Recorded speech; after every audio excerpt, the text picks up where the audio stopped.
Morning Dish. He's the hardest working man in show business. His band's music takes you into the midnight hours. And when you wake up, his voice is back on your radio alarm clock. How on earth did this happen? Well, Jeff saw me taking out the trash at the radio station. And he won another award. But this one is better. I'm your boogeyman. That's what I am. It's the Morning Dish with the 2019 Radio Personality of the Year winner, Stephen Phillips. You paying attention to this, Packy?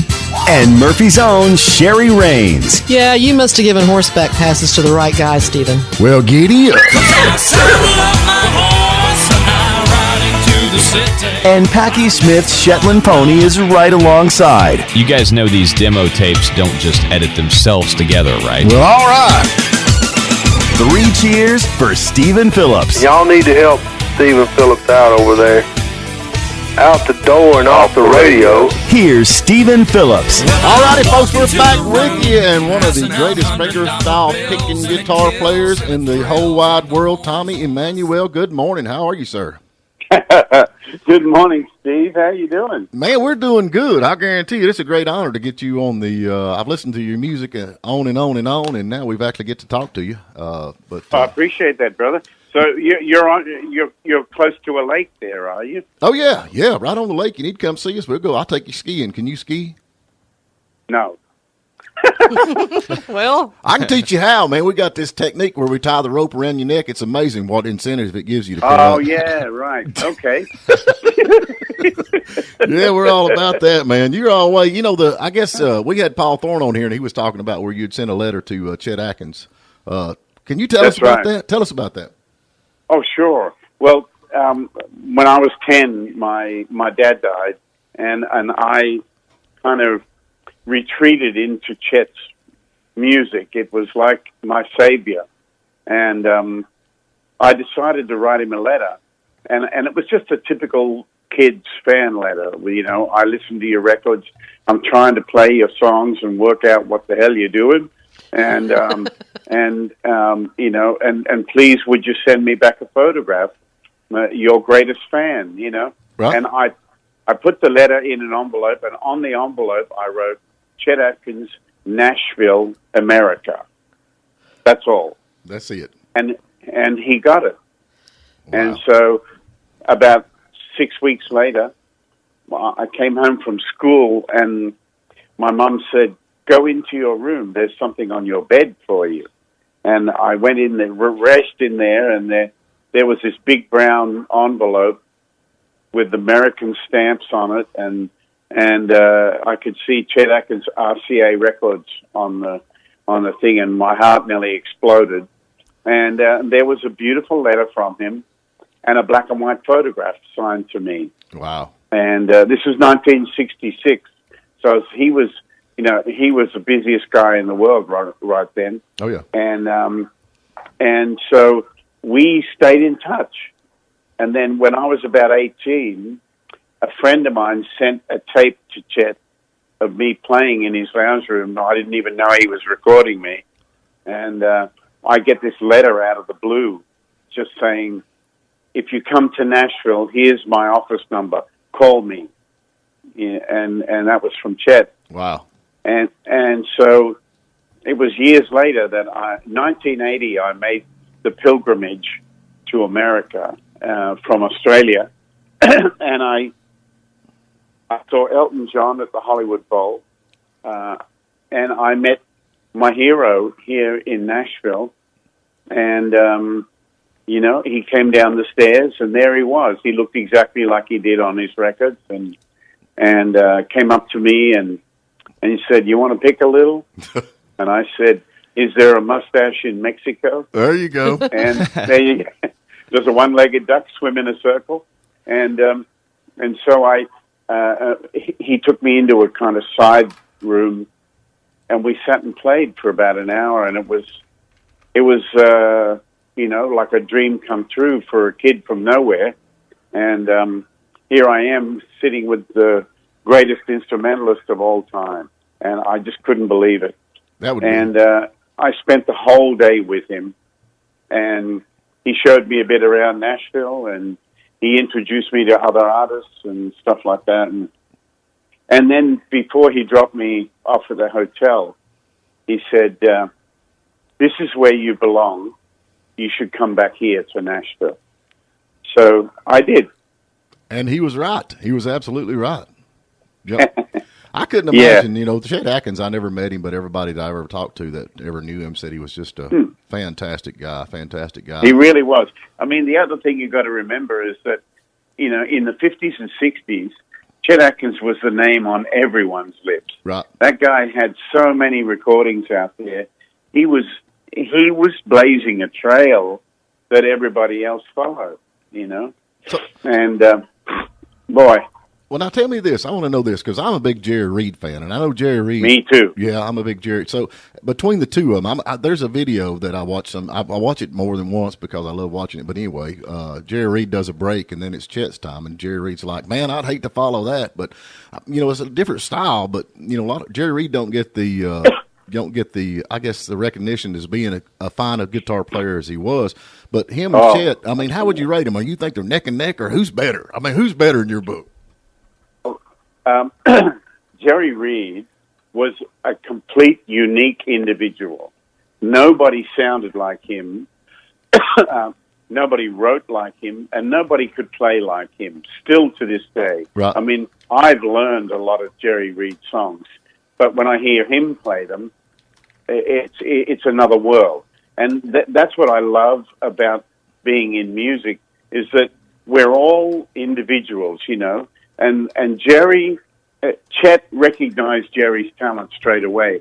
Chet said to me one day, "Only once in a lifetime does something so special come down the river, as Jerry Reed." And he was right. There's an EP coming out of myself and my buddy Richard Smith, who's a Jerry Reed disciple. Right. And we recreated some of their early stuff as a tribute to them, not only to their playing and their influence, but their songwriting. Well, it's unreal. And yours, I mean, the stuff that you have got out is beautiful. I mean, I love Thank you. That one that you tribute to Stevie Ray Vaughan. I love that tune. What is Stevie's? Stevie's Blues. Stevie's Blues. Can we change that to my name, Stevens Blues? Stevens Blues. There you go. I don't know whether it's got the same ring, but anyway. I'm just trying to get, but no, you have got some great stuff and a lot of stuff going on. Now, you back out on the road now touring? I mean, I know the COVID stuff has shut us down quite a bit, but now you back Well, it totally shut me down for the last year and a half. But I think I'm doing the Opry next weekend, and the following week I'm playing a couple of shows here in Nashville, and then we're off. We go down to Florida, down to Key West and St. Pete, and then I go up to Washington, D.C. and Bethlehem, Pennsylvania, and then back here. The rest of the year is pretty full right now, so thankfully things are starting to open up. I've had my vaccines a while back, and I haven't had any problem. Last year I had COVID for 4 days, right, and I was in bed.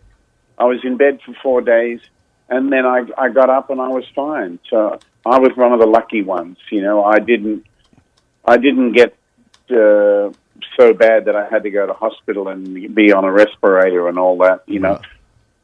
So I'm really grateful for my health. But now that's the thing, Gary Chapman. I know you know Gary. I asked when you were coming on. I sent him a message. I said, "Tell me what I need to know," and he said that basically Tommy Emmanuel is a genius, especially a guitar genius. Y'all really need to check him out. But the finger style picking. Hey, what the hell would he know? What does he know? I know he's bald headed. He ain't got no sense. But yeah. But now you play constantly. That's the thing about it. You've got something that you actually love to do. I mean, you play constantly, even when you're not on the road. Yeah. I've been recording a lot of stuff, and I've been teaching. I've been making videos of my songs and then breaking it down so people can download it and learn it. I don't know, man. I can't. I try. I mean, I'm a guitar player, and every now and then I got G, C, and D, and when I get fancy, every now and then I throw an A in there. But I just don't. I can see where you. He's literally had other people on the stage with him take his guitar away and destroy it. Yeah, that's the truth. But oh, well, I'm glad that hasn't happened to me. I ain't quitting. I don't see where you get all them your fingers, man. I don't see how they're connected to your hand on some of them chords and stuff that you hit. There's players out there around the world. There are people out there that are amazing. There's a lot. There are people who can play rings around me out there, but I'm really lucky because I'm a songwriter and I play my own songs, and that helps you to stand out from the herd. Well, and that's you're a one man band. I mean, honestly, you've got the thing on your guitar where you do like the bass. I mean, the drum beat. You do the bass. You do the You do the whole nine chords. The chords and all. Yeah.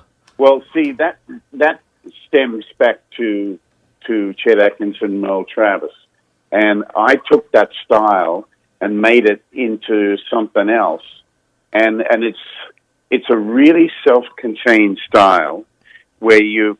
The other thing I want to tell you is when I was a little boy, listening to records, no one told me that there was a bass guitar on there. I thought the rhythm player played the bass part, and so that prepared me somehow. That wonderful mistake that I made. Right. By the time I heard Chet Atkins, I said to my dad, "He's playing everything at once." And my dad said, "No, that's a recording trick." And I said, "No, it's not. He's playing it all at once, and I'll show you." And I worked it out.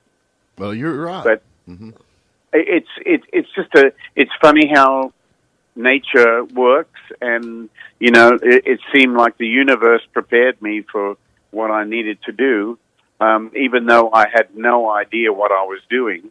I was just reaching for a certain sound, and when my brother played the melody and I played the chords with the bass, and my other brother played some drums, we sounded like a quartet, but we were a trio. Right. Because I was covering the bass part. But I didn't. I just thought that's what was on the record. Mm-hmm. That's all. Well, I love it. Yep. I guarantee it.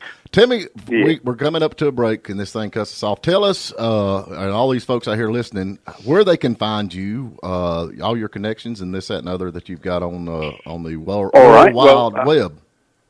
Yeah, exactly.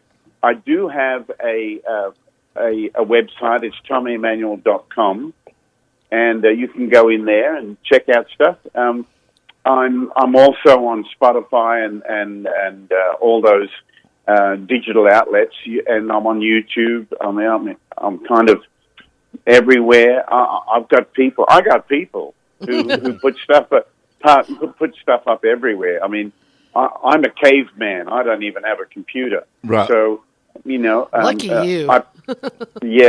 I'm not missing much. But anyway,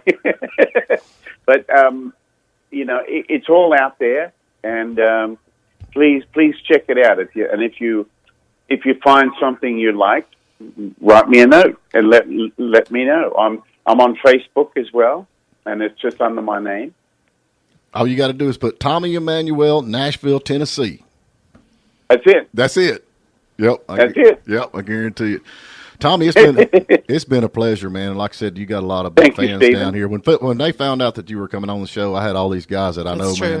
They're shooting me letters and our messages. We do text down here. I call it a teletype machine. They're like, "Are you kidding me? Are you kidding me?" But we're gonna keep up with you, and hopefully we'll get you back on, and we'll have you. I appreciate it. I'd like to come on your radio and play live. Yes, that'd be good fun. Now you're talking. We'll get you down here. Yeah, I'd love that.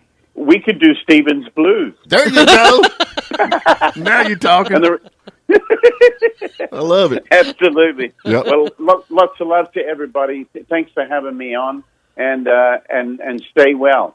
You too. Thank you. Yep. You take care. You be good. Lots of love. Bye.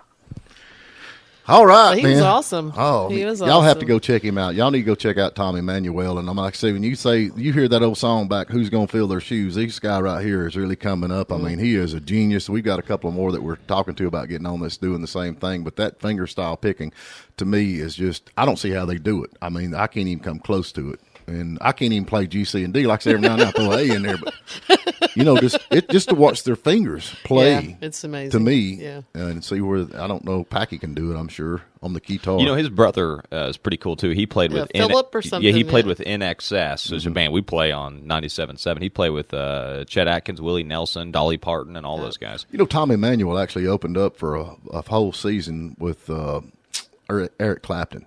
And I could not imagine. Eric Clapton, I'm sure after Tom Emmanuel went off the stage, I bet Eric's like, boys, we got to man up. we got to do some. Yeah, hard act to follow. Yeah. Thank you for listening. This is Stephen Phillips, host of The Morning Dish. Please subscribe to our YouTube channel because we have a lot more interviews out there to listen to. Plus, you can listen online every morning at WJULradio.com or Lake 97.7 WJUL. And give us a like on our Facebook page, The Morning Dish.